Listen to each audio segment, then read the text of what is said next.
Okay, does everybody now have the syllabus? Let's spend a few moments going through the syllabus. This is both EAP 1. Some of you are enrolled in EAP 1, and some of you are enrolled in Econ 3. It's the same course. We'll be covering the same material. The first part of the course, up to the midterm, we're going to set the foundation for microeconomics. And once we've got that platform, then we're going to turn to environmental economics, public policy, where the environmental economics is going to focus on resource economics, different sources of resources, agriculture, forestry, water, land. But it's critical that you understand the first part of the course. If you don't understand the principles in the first part of the course, you'll be lost in the second part. As a result, if you look at the syllabus, there are 2 GSIs. Lydia, can you raise your hand? And Stan, who's passing out the courses, each of you are assigned to one of their respective sections. They're both PhD students, soon to complete their dissertations and walk away from the Berkeley campus with their PhDs in hand. The course itself is 4 units, unless you've taken Econ 1 or 2, and then you're only going to get 2 units of credit. Why you would be taking this course if you've already had Econ 1 or 2 is a mystery to me. But you decide how you allocate your time and effort. It will be helpful to you if you understand fundamental algebra and graphical analysis. And it will be even more helpful to you if you recall your basic calculus. We will not use calculus in the course, but a number of principles and concepts that we cover will be much more comprehensible, easier to embrace and assimilate if you have an understanding of simple calculus. I was dumbfounded last year in this course. I worked with one student in office hours and tried to explain intuitively some fundamental principles. He couldn't quite grasp it, so I decided to give him a simple calculus explanation.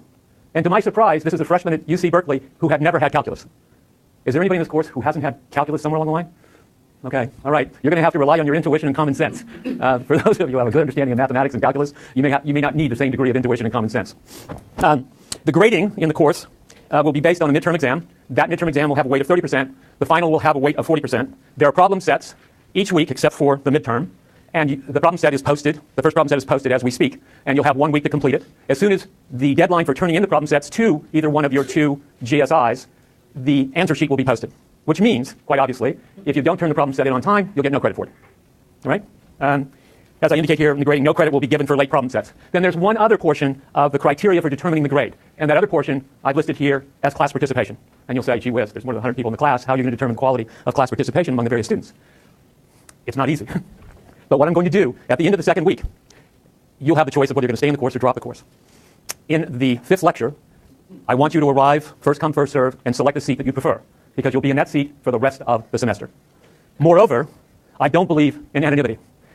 The quality of this course and the amount of fundamental concepts that you understand and assimilate will be dependent on you being actively engaged during the lectures. And I'm going to do my very best to provide incentives for you to do just that. And I'm going to be able to observe you because I'm going to know what your seat is, and there's going to be a name tag on your seat. So if I happen to forget your name, I will look at the name tag and I'll suddenly recall.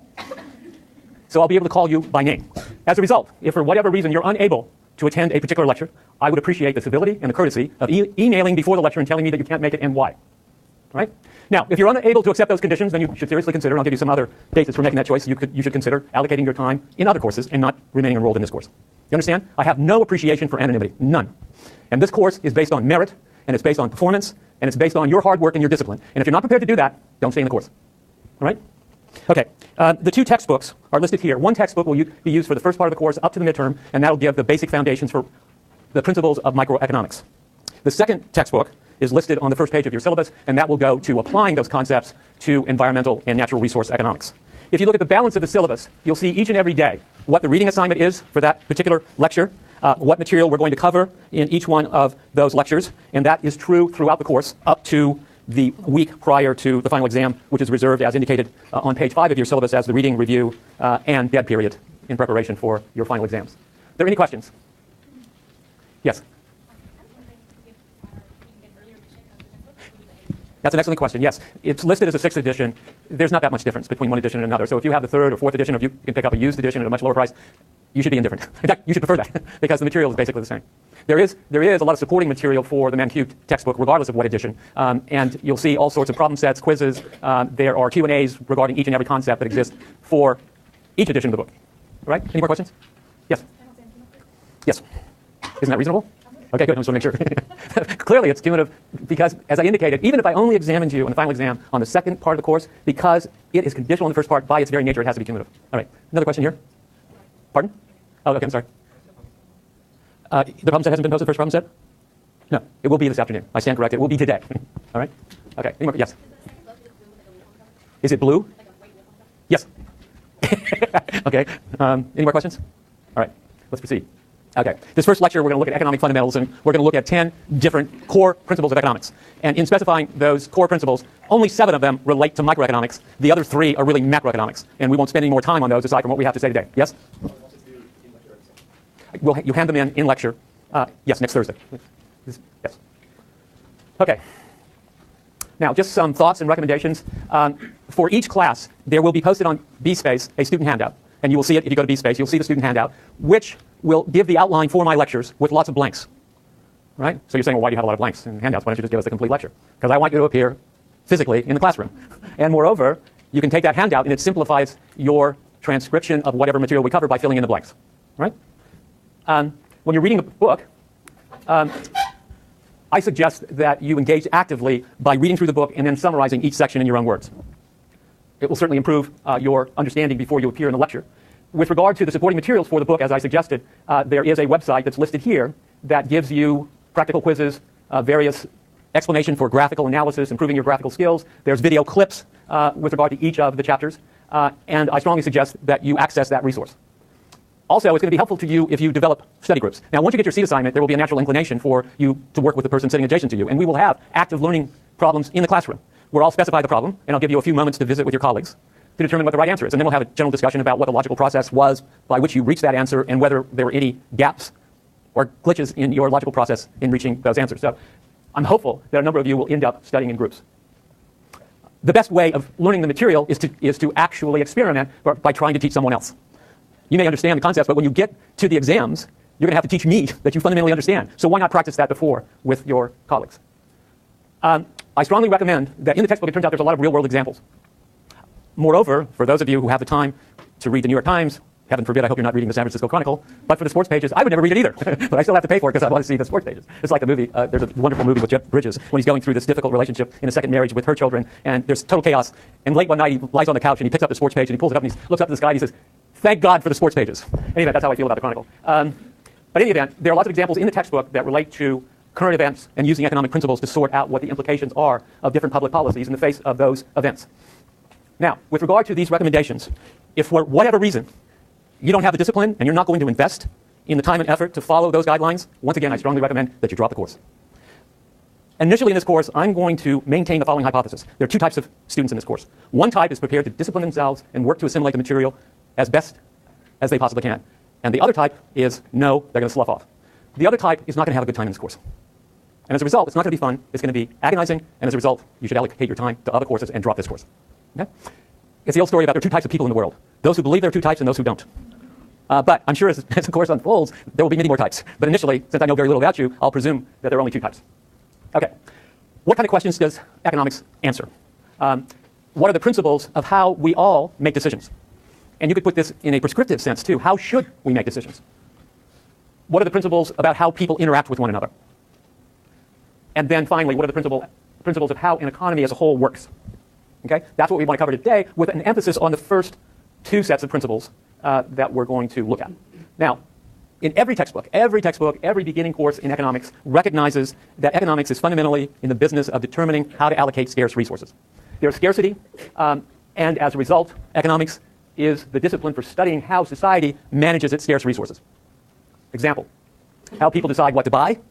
Obviously, if you have budget constraints or limited income, you can't buy everything, right? And as a result, you must make choices about what you're going to purchase. How much time are you going to spend working? How much time saving? How much are you going to allocate to current expenditures? Likewise, individual companies or firms, and by the way, throughout the course, firms and companies will be synonymous, right? How firms decide how much to produce, how many workers to hire.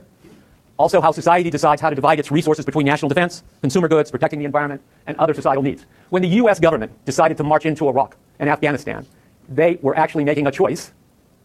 The leaders were making a choice that resources should be allocated indirectly to national defense. That's at least the justification for marching into each of those 2 countries. Now, when they did so, there were less resources available for infrastructure investment, less resources available for higher education, less resources available for K through 12.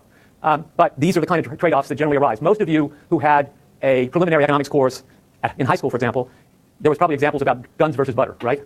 Namely, a private good versus investing in military, which is the phrase for guns, and the kind of trade-off that arises because resources are scarce. If you do more of one, you're going to do less of the other, given that they're limited resources, right? All right. First principle, we all face trade-offs. Every decision we make, there is some trade-off that has to be assessed. Very simply, when you decided to sign up for this particular course, you gave up some other course that you could have signed up for. That's an obvious trade-off. Examples that are more germane to how you allocate your time and effort. You can go to a party the night before your midterm, right? Which leaves less time for studying. I would prefer you not go to the party and study for the midterm, but you, in terms of your own decision-making, will have to assess that trade-off yourself. Having more money to buy different goods requires working longer hours, leaving less time for leisure. Protecting the environment, your textbook at the reading for today argues that if we end up investing in protecting the environment, it means that we're going to be less able to produce more consumer goods. Right? And if you look at the current public discourse about protecting the environment, a number of companies are arguing that the Environmental Protection Agency should be put in shackles because it's imposing these onerous regulations that means they can't expand or employ more people. So the trade-off is more employment versus less protection for the environment. And your book seems to accept that trade-off. But if you stop and think about it for a while, if the environment itself gives you more capacity down the road to be more productive, it's not so clear in the very short run that may be a trade-off. But it may turn out that there's complementarities between protecting the environment and supporting economic growth and economic well-being in the future. Okay, so this is continuation of the trade-offs. One of the principal trade-offs is efficiency versus equality. Your textbook uses this trade-off and measures equality as an egalitarian solution. In most discussions, equality is really equity. Let's explain. Efficiency is when the society gets most from its scarce resources. You've got some scarce resources now. Have you deployed those scarce resources to get the maximum value or the maximum amount of pie or another maximum kind of output, which is maximizing the size of the pie for society as a whole? Right? That's efficiency. In contrast, equality is when you don't like the distributional consequences. The Occupy movement, the 199%. Quite obviously, those demonstrators that are engaged in that process do not like the current distribution of wealth and income in this country, right? Otherwise, they wouldn't be engaged in the demonstration process. Okay? But this is what we mean by equality, or the distribution of whatever income and wealth is being generated by society. And there's a trade-off. Because if you end up being concerned only about efficiency, you take your most productive citizens of that society and you allow them to capture much of the total size of the pie that's being generated in terms of economic output and value. One of the reasons that we in this country have progressive taxation is because those who are generating more income and more wealth are taxed at a higher rate, and those tax revenues, to some degree, through various programs, food stamp program, poverty programs, are redistributed to the poor. That particular set of policies goes to equality and/or equity. All right? And here's just illustrating the point that I've just made. And all of those who are concerned only about efficiency make the argument that if you end up taxing too heavily the most productive members of society, where productive members are defined in terms of income and wealth that they're able to generate, you create disincentives for them to work and produce more value and employ more people. And thus you want to be cautious, because if you spend too much time redistributing income and wealth, focusing on equity or equality, you'll end up decreasing the size of the pie. Sounds like a Republican argument, right? All right. Second basic principle. This is a very important principle that you should keep in mind in your everyday life. Namely, the cost of something, whatever that something is what you must give up to get it. Fundamentally, when we make choices or we make decisions and take actions, we're comparing the costs and benefits of alternative choices. And when we do so, the real cost of the choice that we make is what value did we give up by another choice that we could have made. It's defined right here. The opportunity cost of any item is whatever must be given up to obtain it. And it is the cost that one should look at in terms of decision making. To make this concrete in terms of the actual choices that you, as you sit here at UC Berkeley, as you're on the UC Berkeley campus, going to college for a particular year is not just the tuition, books, and fees, but it's also the foregone wages that you could have made, assuming that you could secure employment, instead of being engaged as a student. So that is your real opportunity cost. Another example, going to a multiplex movie theater, it's not just the price of the ticket, but it's the opportunity cost of the time that you spend in the theater. Have you ever noticed when you walk into a multiplex theater and you buy one ticket and you watch one particular movie, that you could go to another movie and there's nobody that's enforcing the one ticket that you purchased? You ever notice that? Now, in some parts of the country that's not true, and you ask yourself, gee whiz, I bought one ticket to see, what's a good example, War Horse. And it turns out Descendants is being shown there as well. I walk in, I buy the ticket for War Horse, I watch that film, and then I go into an adjacent theater and watch Descendants. Right? Does that happen? And if it were to happen, then there would be incentives for the movie theater to have someone standing at the door checking your tickets, right? But there is no one checking your door at the tickets. There's somebody checking you as you come into the multiplex, but not each and every one of the separate movies that are being shown. Why? Because the opportunity cost of time is, generally speaking, people who are prepared to watch two movies back to back or 3 or 4 movies back to back, their opportunity cost of time is zero. There are not many people like that around in this world, right? So why should they invest in paying the wages for somebody to guard the door to make sure you don't use a ticket more than once? They're relying on the fact that you've got a positive opportunity cost of time.